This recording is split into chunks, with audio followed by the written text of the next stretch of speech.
Jubilito TV Official. So ayun. Inyo sa mga kabagis, Jubilito TV Official po.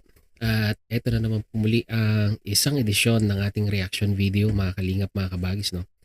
Pero bago po lahat, syempre po, may kalab shoutout po muna kay Kuya Val Santos Matubang, kay Ate Edna Vlogs, Kalingap Rab, Roel of Malala, Rachel Morales Vlogs, Kalingap Netizens, Kalingap Subscribers, Kalingap Supporters, at syempre po, ang ating po mga kalingap partners. Mega love shoutout po sa inyong lahat. So ito na mga kalingap at kabagis, no? For today's reaction video, gawa lang po natin ng reaction at muli po pagbibigay ng opinion dito nga po sa naging recent video upload ni Kuya Val Santos Matubang. Ayan na, sa mga bashers ko dyan. Mamaya sabihin nyo, hindi ko ginagawa ng reaction video si Kuya Val. So ito na, ito nang inaabangan nyo. So kidding aside mga kalingap, mga kabagis, no? Sa recent video upload ni Kuya Val Santos Matubang ay meron po silang ni-rescue na isang dalagita. Ang pangalan po ay alam nyo na, si Charlene, na talagang masasabi po nating napabayaan, no? Napabayaan ng mga magulang at sumama sa kanyang boyfriend at minor de edad, 14 anyos. At masasabi po natin na wala pa sa sapat na edad or wastong edad para po pasukin yung pong sinasabi po nating pakikipag-live-in, no? At the age of 14 years old, marami pong pwedeng mangyari. Like pwede siyang mabuntis, yung mga unwanted pregnancy, ika nga, na kung saan baka sa pagdating ng araw ay pagsisihan niya yung mga maling mga desisyon na pwede niyang gawin sa kanyang buhay dahil wala naman pong magga-guide sa kanya. At ito po ay na-scout ni Rhea Olarte habang siya ngayon ay nandyan sa Daet at talagang sinusulit niya naman po, no, yung pagpasyal niya dyan sa Daet dahil naka-scout po siya at nakahanap po siya ng matutulungan na kababayan po natin dyan. Kaya saludo tayo kay Ma'am Rhea Olarte dahil naka-scout po siya ng deserve na matulungan po ng Team Kalingap. So, tingnan natin, no, mga kalingap at kabagis, makimarites tayo kay Kuya Val at alamin na rin po natin ang buhay ni Charlene, kung ano yung mga pinagdaanan niya at bakit po ni-rescue ni Kuya Val Santos Matubang ito pong dalagitang ito. Simulan na po natin. Para wala makarinig sa atin. Buntis ka ba? Okay.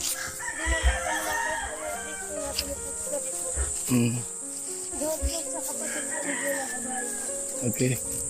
Iba-vlog lang kita ni, at least may records tayo, no? So kasi nung time na sa simula ng video, no, mga kalingap, mga kabagis, ay nandun po sila sa bahay yata nung pamilya nung lalaki, which is masasabi din po nating minor de edad.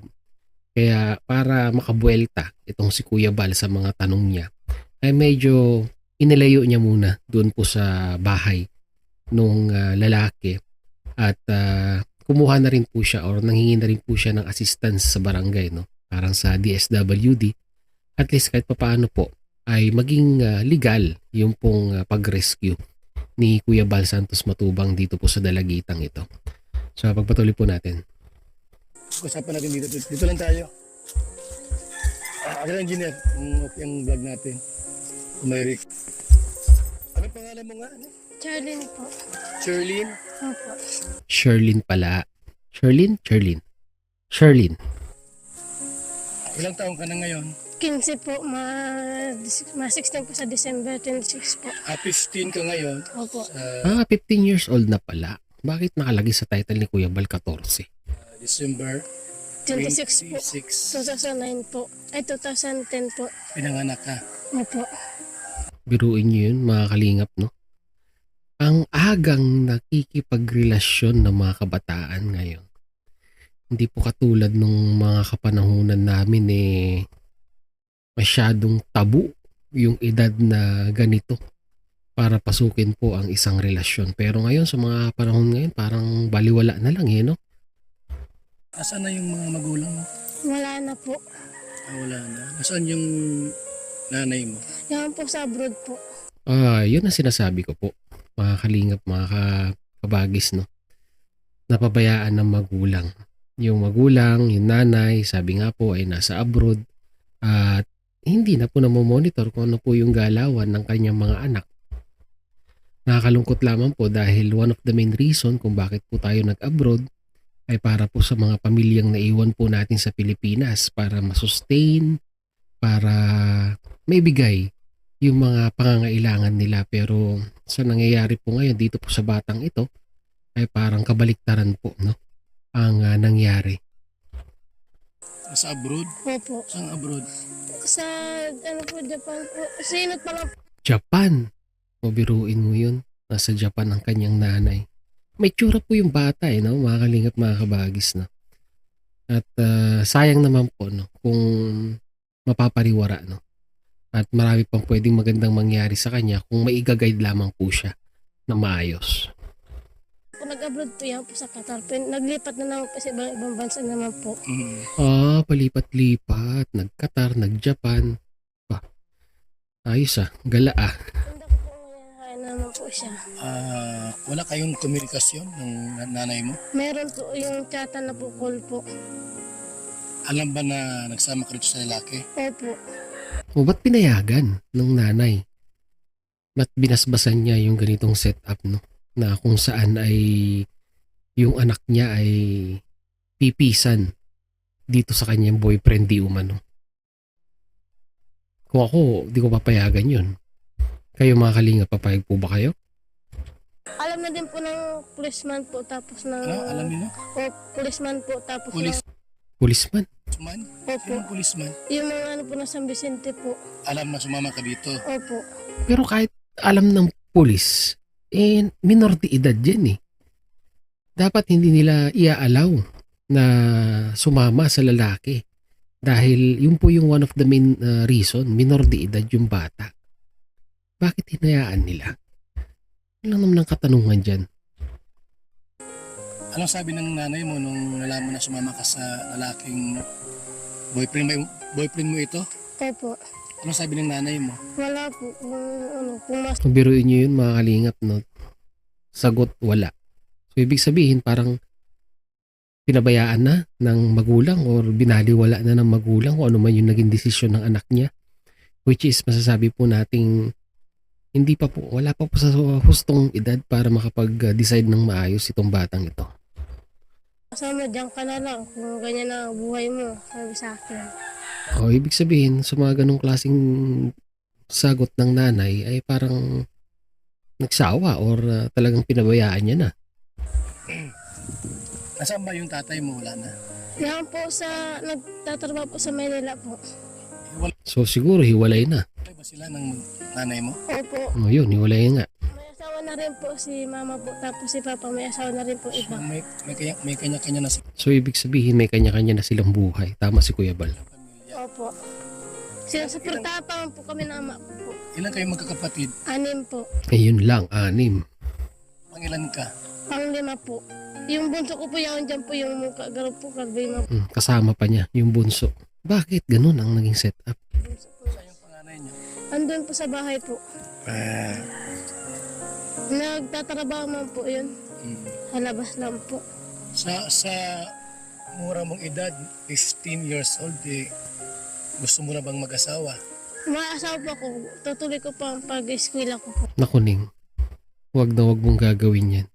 I-prioritize mo muna ang pag-aaral mo. Ang lalaki, nandyan lang yan.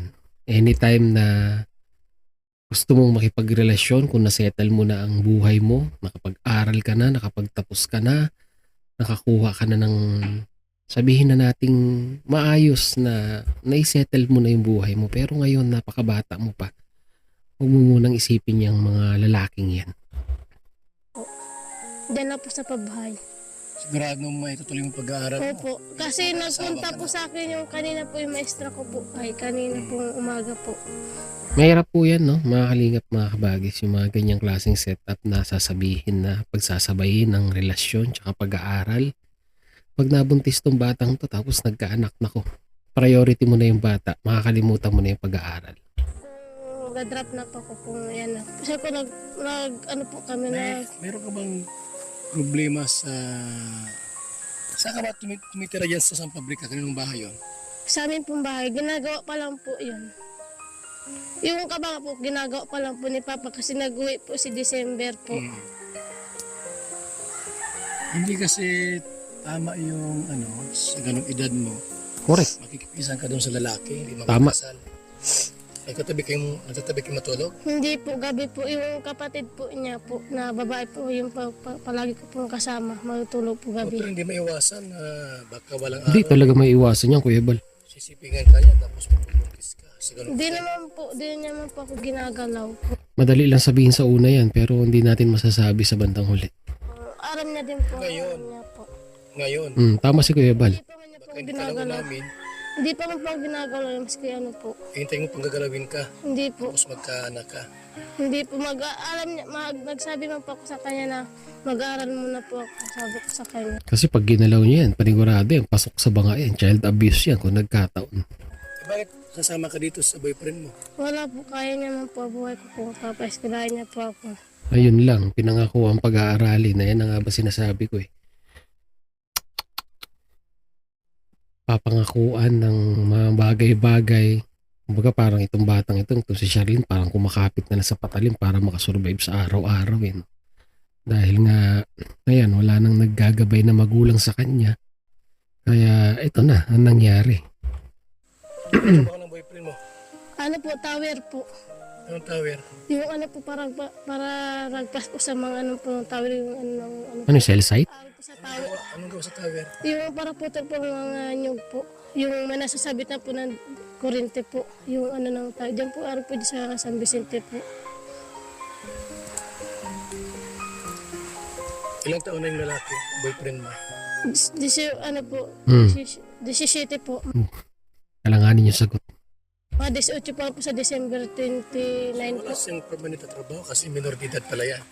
Opo. Ano ka bubuhay? Meron man po siyang trabaho niya po sa pinya po na ano pa lang po niya sa pera po. Makakuha pa lang po mamaya Sino hapon. yung Mamayang hapon daw. Ano ngayon pala sineset up? itong kasama namin ngayon? Tiya mo ito? Opo. Tiya ito? Kapatid po ng ama ko po. Doon ka tumutuloy? Saan po? Doon sa tiya mo? Diyan nag-abot po ngayon po. Doon ka tumutuloy? Tumitira? Hindi po. Kasi ginagawa niya rin po sa akin ng asawa niya din po. Sinisiripay niya po kung naliligo pa. Ayun lang. Bakit hindi ba alam nung tiya niya yung ginagawa ng asawa? Naku, napaka-miserable po ng istorya ng buhay ni Charlene. Nakikita mo? Opo. Yung sa ano po ng ilalim po ng pintuan. Sinisilipan ka Opo. ng asawa niya. Ba't hindi sitahin nung tiyahin niya, yung asawa niya, na ba't gumagawa ng mga ganitong bagay? Saan ka ba natin nagtuloy doon sa kanila? Opo, dati po. Tapos yun na, kung nag-alis na lang po ako. Saan ka naglipat? Doon po sa bahay namin po. Saan yung Tapos sa pabrika? opo, May bahay kayo doon? meron po. Sinong tao doon? Yung mga kapatid ko mga lalaki po. Ilang taon na yung lalaki mong kapatid? Mga ano po, may 28 po, 27 po. Okay naman kayo, mabait naman sa'yo. Hindi po. Yung nabuburat po siya, garo may ano po sa akin, hinihipuan niya po ko gabi-gabi po. Biruin mo yun, mga kalingap, mga kabagis, no? Sarili mong dugo, kapatid. Tapos ginagawaan mo ng kalaswaan. Diyos ko. Ay, Kaya umalis ka dito. Umalis pa ako sa Doon? pabrika po. Opo, dito na po. parang hindi niya na alam kung saan niya ilulugar yung sarili niya eh, di ba? Hindi siya makatira sa tiyahin niya kasi sinisilipan siya nung asawa ng tiyahin niya. Hindi siya makatira sa mga kapatid niya kasi ganun naman din yung ginagawa ng mga nakakatanda niyang kapatid. Saan nga ba talaga lulugar tong batang to? Pag ganito po yung setup talaga. Yun, napangakuan ng boyfriend. Sumama na. Po ako sumama. So, ilang buwan ka na dito sa boyfriend mo? Ano pala po sa buwan pa lang po. Bago-bago pa lang. Mag-1 month pa lang. Ano na po ako, si February lang po ako nag-igdi po ay. Mas gusto mo dito? Opo. Safe pa po ako sa Kung may iba kang titirhan, lilipat ka. Papayag ka. Hindi po, kasi tutuloy ko po pag-aaral ko po dyan sa pabahay po. Hindi kung pangukuhan ka ni Kuya Bal na mag-aaral ka, igagawin kang scholar ni Kuya Bal, magbabago kaya ang isip ni Charlene? Sabi po, magulay na po Kung may kami. magpapaiskwila sa'yo. Ngayon ko po. Halimbawa, ayan na, papasok na ni Kuya Bal yan. Kasi tinatanong niya na eh. Mahirap ang sitwasyon mo nini kasi yung plano mo mag-eskwela. Hirap. Feeling mo yung ibang tao. Sabi natin boyfriend mo, jowa mo. Eh, Kaya niya naman po akong paaralin po. Mas Diyos me. Hindi ako maniniwala dyan. Kaya kang paaralin. Siyempre, bata pa yan. Marami pang kwan yan. Marami pang hangad sa buhay. Marami pang gastos na marami pang mga bagay na gustong bilhin. Yung financial aspect sa pagdidesisyon in regards sa pera sa ganyang edad, I guarantee you, hindi pa fix ang kanyang desisyon. kasi wala pong balon po. Kaya ko man po. hindi napakabata mo pa. 14, 15 pa. 15 pa lang po. Mga 16 pa lang po. Gusto mong dumating sa araw sa punto na magsisisi ka sa nangyari sa'yo. Mag-aaral man po ako masyado po. Maganda ang plano mo. Tama. May maganda kang plano. Pero titiyak, sigurado ka ba na magkapag-aral ka? Opo, nagulay na po kami na Tinan mo yung bahay ng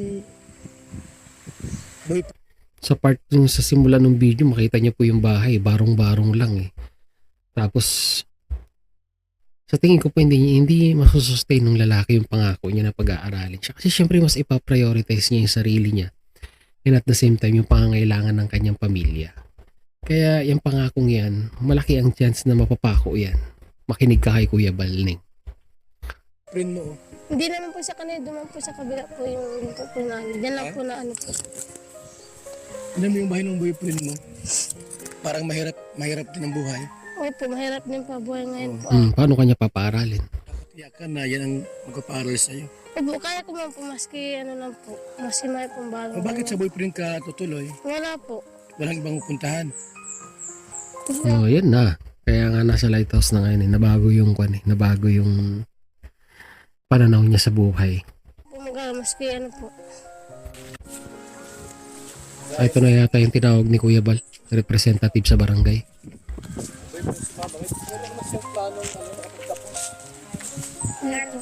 Opo, Ay, mag-aaral. kala ko. Sa barangay. Si Vanessa pala to. Si Vanessa ba to? 7 po. Kita grade na lang ko po ako. Grade 7 ka pa rin. Opo na po. Kamusta buhay mo dito sa... Si Pingil. Akala ko sa barangay. Okay lang po. Yan. Tama yan. Bigyan ng payo ng mga natulungan ni Kuya Bal, di ba? At least para mahimasmasan tong si Charlene dito. Ikaw? Opo. Ilang taon ka na? 15 po. Ilang taon ka? Ay, buwan ka pa lang dito. Ano, February lang pa ako dyan nagdating po. Taga saan ka talaga? Taga-pabrika po. Balak mo na mag-asawa. Opo. Balak ko po mag-asawa, mas ma-aral muna po ako. Bakit? Wala po kasi yung inano po sa bahay po ay. May magulang ka pa. Meron po, wala na po dito. Yung ano ko po, ang ina ko po, nagtatrabaho sa abroad po. Nagtatrabaho para sa inyo. Hindi po, may anak na din po yung iba sa ibang ano po. Napabayaan na. May asawa na rin po. May asawa na. Parehas. Hiwalay po sila. Sa bahay niyo dati, yung inalisan mo, sino ang kasama mo? Mga kapatid ko po, Wala nang kasama ngayon. wala na po. Panganay ka? Hindi po, may panganay pa po sa kong malaki po. Ilan ka magkakapatid? 6 po. So, isang babae lang po ako sa Yung mahirap dito, nag-iisang babae lang, no? Puro lalaki. Hindi mo ba alam? Ay, ako, galing din ako sa broken family. Ang mama ko, tapos ang papa ko, hiwalay din. Pero ako 17 years old na ako. Pero ako, di ko iniisip mag-asawa. Yan ang magandang payo, di ba? Dapat, ang solusyon sa problema mo, mag-aral ka muna. Gusto Correct. mo mag-aral? Opo, nag-aaral pa nga po ako maski ngayon. Hanggang ngayon nag-aaral ka pa. Yan, mag-concentrate ka sa pag-aaral. 7 po. Pero nasa boyfriend ka. Opo. Yun ang mali. Nasa boyfriend. Yung pag-aaral, okay yan. Gusto mo na mag-anak. Hindi Hindi pa po. Hindi maiiwasan yan. Hindi maiiwasan yan pag nagka-boyfriend ka. Lalo na sa mga ganyang edad, mapupusok ang mga damdamin. Pero mas okay ka dito. Opo. Mas gusto mo sa boyfriend Hindi mo. mo iniisip yung mga kapatid mo din. Yung mga kapatid ko malalaki na po. Yung isa po kong kapatid dyan po. Yan na lang po pinapakain sa mga Ay, kapatid. sinama mo dyan. Yan po sa mga tiyahin ko po. Ah, Yung pambunsong lalaki po. May tiyahin ka dito. Meron po yung nagdating po tiyo. Yung tiyuhin niya yatang nambuboso sa kanya. alam ng nanay mo, ay magulang mo na tayo. Opo. Opo, alam niya. Tayo yung una ko po, hindi po. Kahit sa akin yung una ko po. Kasi binayaan po kami sa radio po dyan sa pabrika po eh. Malilit pa kayo iniwan na. Opo. Kami din naman, maliit pa man din kami naman. Pero payo ko lang sa'yo ha, payo lang. As mas panganay ako, kaming dalawa ni Pinel. Ako si Vanessa. Payo lang na sana kung magbago pa ang isip mo na huwag kang mag-asawa. Kasi bata ka pa, madami ka pang mararating na pangarap. Ano ang pangarap mo sa buhay? Flight attendance. Biruin mo. May plano ka pala maging flight attendant. Priorities mo yan. Mag-aral ka mabuti. Saka na yung boyfriend. May pangarap ka pa. Sa ano ng mga Pero pinapaaral ka na ng boyfriend mo. Opo. Siya ang Hindi, wala pang trabaho eh. Naghahanap pa lang eh. Paano mo nasabing na pinag-aaral na? Trabaho siya. Opo, nagtatrabaho pa mo siya. Ilang taon ng boyfriend mo? 17 pa lang po. Sabi niya na lang magdi-18 na. 17. So, parehas pa kayo minor. Saka payag na ba ang magulang ng boyfriend mo na mag-asawa kayo? Di ko alam po. Dinala lang po ako dyan ay. Hindi niya rin alam. Kasi yung dinala pa ako, may mapasa pa ako sa ano po. Bakit? Kasi binagbog pa ko ng kapatid ko po. Binubugbog ka ng kapatid mo. Grabe. Siya gabi-gabi po na lalasing po siya. Gawin hinihipan po ako ay. Ang kuya mo, Opo sa kwarto ko po. Grabe. Itong istorya nitong si Charlene, mga kalingap, mga kabagis. No? Para sa full video, panoorin nyo na lamang po sa upload po ni Kuya Bal Santos Matubang. Well, anyhow, mga kalingap, mga kabagis, talagang paano ba natin di ko kwento? Nakakalungkot na nakakadismaya yung pong istorya ni Charlene. Nakakalungkot kasi kumakapit siya sa patalim para makapag-aral siya. At yun yung nakikita niyang paraan para maiahon niya yung sarili niya sa hirap. Tama yung mindset eh. Gustong makapag-aral. Pero yung the way kung paano niya isusustain yung kanyang plano na makapag-aral para sa akin po ay mali. Unang-una po sa lahat, ginagamit niya yung salitang yung boyfriend ko ang magpapaaral sa akin. Which is mali. Dahil hindi naman po natin alam yung assurance, mga kalingap, mga kabagis, pagdating ng araw, kung yung pangakong yan ay kayang ipagpatuloy ng kanyang boyfriend. Yun po yung nakakalungkot doon na parte. Secondly, nakakadismaya kasi, di ba, katulad nga ng sinabi niya, hiwalay na yung mga magulang niya at parang ang lumalabas po dito ay parang napabayaan na ng kanyang mga magulang. Yung nanay nasa abroad, yung tatay nasa Maynila. May kanya-kanya na silang pamilya. Kumbaga parang iniluwal sila sa mundong ito nung lumaki, pinabayaan na. Kumbaga parang bahala na kayo sa buhay ninyo. Bahala na kayong dumiskarte. Kumbaga parang hindi sila umabot sa edad na hindi sila na-i-guide hanggang dumating sila sa edad na kaya na nila na tumayo sa kanilang sariling paa. Kaya parang gumagawa na lamang po sila ng diskarte na sa tingin nila yun po yung tama na makakasurvive po sila sa mga ganong klaseng galawan. Well, mga kalingap at kabagis, excuse me po. Sad to say, may nangyayari po talagang ganyan na senaryo po. Lalong-lalo na po sa Pilipinas. Especially po sa mga broken family. Lalong-lalo na po pag, alam nyo na, hiwalayan ng magulang ang issue or yung main reason kung bakit po nagkakaganyan yung mga bata.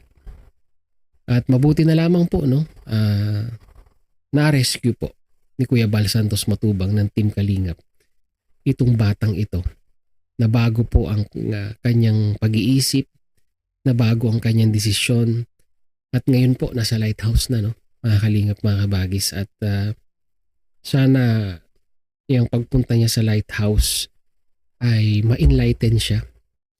So yan mga Kalingap at kabagis, no, maraming salamat dahil sa dulo po ng ating reaction video ngayong araw na ito. Kaya nasamahan niyo po muli si Jubilito TV Official. At muli po, papaalala po inyong host. Sa mga hindi pa po nakasubscribe sa channel ko yung Val Santos Matubang, Ate Edna Vlogs, Kalingap Rab, Ruel Malalag, Rachel Morales Vlog, pakisuportahan, subscribe ang kanilang mga YouTube channel. And at the same time, muli po naglalambing din po ang inyong host.